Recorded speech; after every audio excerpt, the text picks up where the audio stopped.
the Leafs' first home playoff game, the most expensive ticket in the country. $700 for 2 tickets. $417. Isn't that insane? For 2 tickets, I paid $1,100. Too steep for many who simply can't afford to go.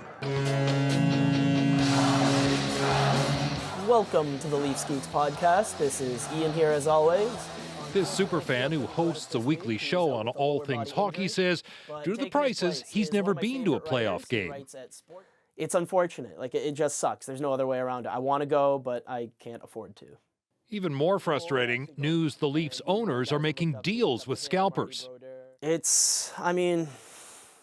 fans like me, it feels like a big middle finger. Zach Hyman flying towards the net, cuts in, he scores! Maple Leaf Sports and Entertainment also owns the Raptors, and for both, they've identified thousands of season tickets hoarded and resold by scalpers, or as some prefer, professional brokers.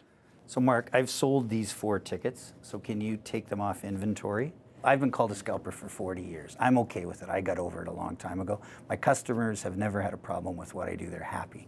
But he's just had a rude shock. A few weeks ago, Maple Leaf Sports unexpectedly jacked the prices for known resellers. For Leafs to renew season tickets, a regular pair, Reds, pretty good seats, about $15,000. For commercial resellers, it's $20,000.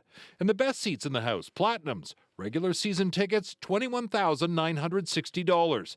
The scalper price, almost $29,000, a 30% hit. Now all of a sudden the team looks like they're going to take off and could take off for a decade. It's opportunism. This price hike sounds like it could be good for fans. The MLSE trying to price out the scalpers. But there's more to it. The team actually invited them to join a special trusted reseller program, which brokers fear could give owners yet another cut. We're being targeted. They're basically want a piece of our action, really what it comes down to.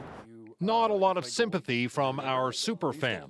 If they can identify who the scalpers are and who's not actually using the tickets to go to the games, who's just reselling them every single time, I'd like to see them taken off the season ticket holder list. I think that would be a good start. MLSE says each team has its own way of dealing with scalpers, and for them, charging more is appropriate.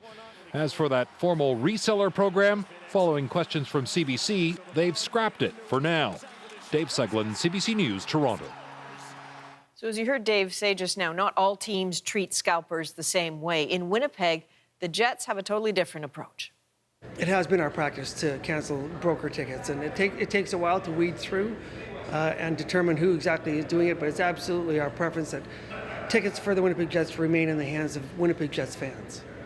So the Jets require season ticket holders to sign a contract prohibiting commercial sales. They're also required to pay a hefty security deposit, and if they're caught reselling, those season ticket holders can kiss their deposit and tickets goodbye.